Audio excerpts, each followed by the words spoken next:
Well, hi YouTubers. Okay, I'm back with a 365 books and got a few books to get through. Honestly, I've been kind of like waiting to like my days off to actually do these reviews because I can kind of work out what I want to say, whether's good, actually, whether it's like seriously hot today. Honestly, I can't function. So, here we go. Liz Harris, A Bargain Struck, a chocolate novel, okay, and I read the blurb on the back. Does a good deed make a marriage? Widower Conor Maguire advertises for a wife to raise his young daughter Bridget, work the homestead, and bear him a son. Ellen O'Sullivan longs for a home, a husband, and a family. On paper, she's everything Conor needs in a wife. However, it soon becomes clear that Ellen has not been entirely truthful. Will Conor be able to overlook Ellen's dishonesty and keep to his side of the bargain? Or Bridget's resentment, the attractions of the beautiful Miss Quinn, and the arrival of an unwelcome newcomer combine to prevent the couple from starting anew. As their personal feelings blur the boundaries of their deal, they begin to wonder if a bargain struck makes a marriage worth keeping. Sorry. Interesting book. Now, secondly, this book is kind of like set in like the pioneer times of America. You can tell it is written by a British author. Very kind of Britishism kick coming in. The word colour is spelt as obviously the Brits do, as kind of like a British take on the pioneer times. I mean, at this time in history, in like the American like territories, you think Little House on the Prairie, kind of like Dr. Quinn, that kind of thing. They're kind of like homestead and farming and that kind of stuff. Whereas in Britain at the time, it was more like Queen Victoria. There was obviously Victorian times. It was like the Industrial Revolution kind of thing going on. So it's kind of the kind of juxtaposition between the author's kind of history, if you will, and setting this in this territory. Okay, it's a very interesting book because I'm gonna throw you right into this. It's the issue and the problem, okay, of it's like page 14.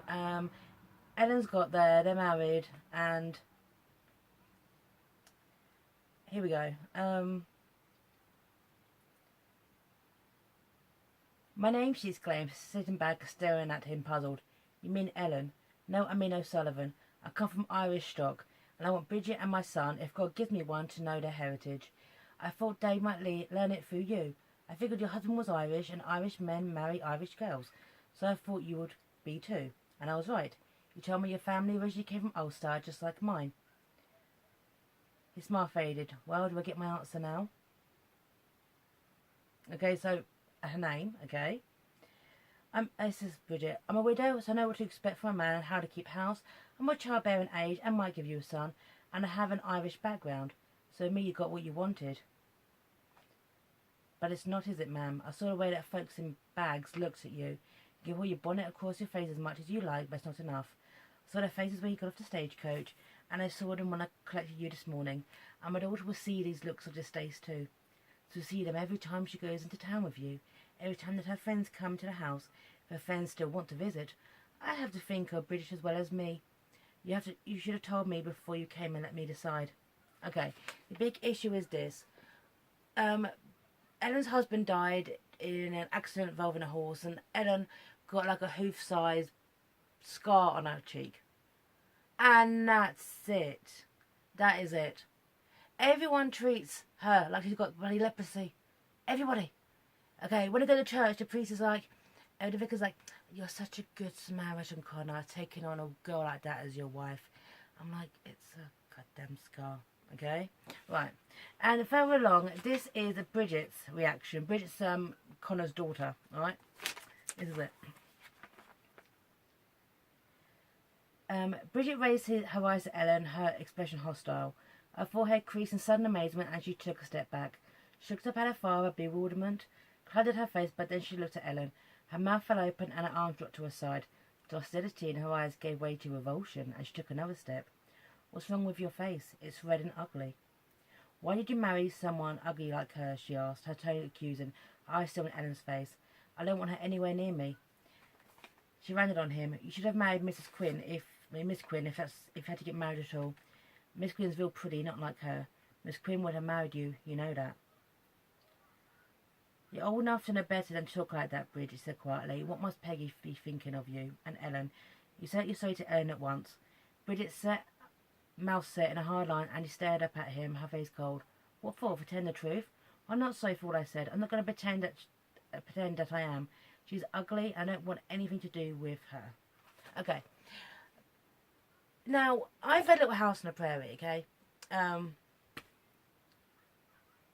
I know this kind of world that Laura Ingalls Wilder wrote brilliantly. I love the Little House books because, so you what now, in the 21st century, okay, about how people are depicted.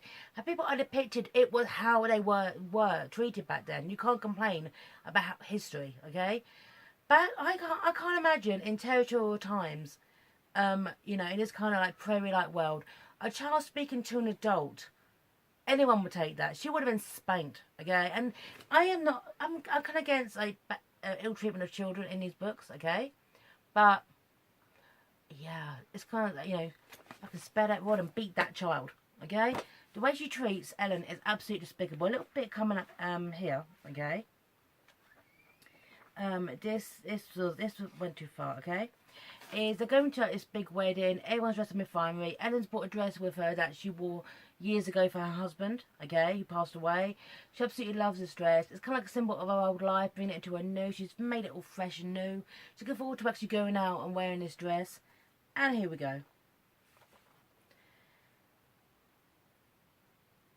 Wiping her damp hands on her apron, she went to her bedroom, pushed open the door, stepped into the room, and gasped aloud. Her bright green dress lay on the floor in tatters. She took a step further into the room and stared down in horror at the dress. The dress had been cut into several pieces. The bodice had been ripped apart and looked like it had been trampled upon with dirty feet. Each of the sleeves had been slit from the wrist to the shoulder seams, and the lace collar that Una had sewn on had been torn from the dress and thrown to the opposite side of the room. She cupped her hands in front of her mouth and breathed deeply into them. Yeah. Yeah, basically, Bridget ruined her dress. Okay? So now that Ellen has to go to this wedding where people don't really know her, she's got this scar on her face that everyone pays attention to, and now she has to wear her dowdy clothes. Yeah, exactly. Her best dress has been ruined. But everyone lets Bridget get away with this, and it so annoyed me. It so bloody annoyed me. No, she wouldn't act like that. No, okay? And centre of it is, I mentioned Una. Now, Una is the teacher of Bridget. Una is beautiful. She's amazing. She's educated. Everyone seems to love her. There's a little bit coming in here, okay? Going further back, okay? About how oppressed she is. Now, this bit I actually like, because okay, it's to mention Una, who is an absolute bitch throughout the story, okay? This is when actually they're putting the dress together. I understand you preferring your life in the town to being out on the land. Here you have a very comfortable home with your parents, and you have people around you who have made a good life for yourself, and you're highly respected. I can see you not wanting to change this. Una sat up sharply. Then you are seeing things incorrectly. I wouldn't want my life to change my present life for the life of a homesteader, that's true. Maybe with someone like Connor. It'd be escaping one sort of jail for another, but that's not saying I would exchange my life for a different life. I would. If it was a life that would give me some freedom.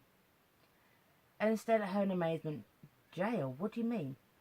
Surely the life you have here gives you freedom. Look at my life, Ellen. She put her hand against the chest. All week I'm the upright school teacher. On Sundays, I'm the upright Sunday school teacher. I'm the woman townsfolk turn to when they want someone to organise something. To lead a committee. Put a sewing bee. Do you think I'll get retired of all that? Well, I do. At times I'm so close to standing up, walking out of the door and leaving all this goodness behind me. At times I fall asleep and dream of being able to be me. She paused and sank back against the chair. You don't understand what I'm saying, do you? Ellen shook her head. No, not really, she said slowly. That's because you're living the life you want to live. I chose to remain an unmarried woman in a frontier town rather than take the life I would not like. But the price I paid for my choice has turned out to be my freedom. Of course, I didn't realise that at the time. I like that repression. But the thing is, there's so much going on between these characters, okay? And also, the way Connor treats Ellen, Connor is so superficial. Connor always seems to be concerned about other people think about the scar. Where any man would be like, who cares? He made the decision to marry her. He made the decision when he found about a scar to marry her. He brought her into his home. He's the one who basically, virtually every single night, Ellen lies back and thinks of, hey, let's say he lies back and thinks of England, okay, because the author's British, to kind of do the deed. There is absolutely no passion between these two, but they are kind of sparks, you know what I'm saying? He treats her so badly. And yet, he fails to realise, okay, that obviously she is a woman at a time when women had no rights. but he still treats her like crap. She's made a bloody good personal sacrifice to be with him, and he does not appreciate it. Yeah. However, I like the research, I like this, actually well written, but I found this book so frustrating. There's a little subplot going on with Connor's brother, Neil, where Neil tries, okay, I'm going to ruin this. Neil tries it on with Ellen. Ellen turns him down, but of course Connor walks in and he gets the wrong impression. And I'm like, you know your brother who basically goes out whoring and gambling and abandoned a family homestead. Do you think so little of your wife that when Neil says, well, she was up for it, she pretty much came on to me, okay, because you're crapping, whatever. And he rather believe his brother is lack brother, okay, he's a wasted brother, than his wife, who basically has done everything he's asked of her, and more. Yeah. I mean, I make it work at the end, but, you know, I found this book so frustrating. Seriously frustrating. Okay, so, Liz Harris, A Bargain Struck. I recommend the writing style. Okay, I actually did like that, but Bargain Struck makes a marriage worth keeping. Well, who knows. I think there's 5 here. I think there's 5 100 books to sign off. Take care. And bye now.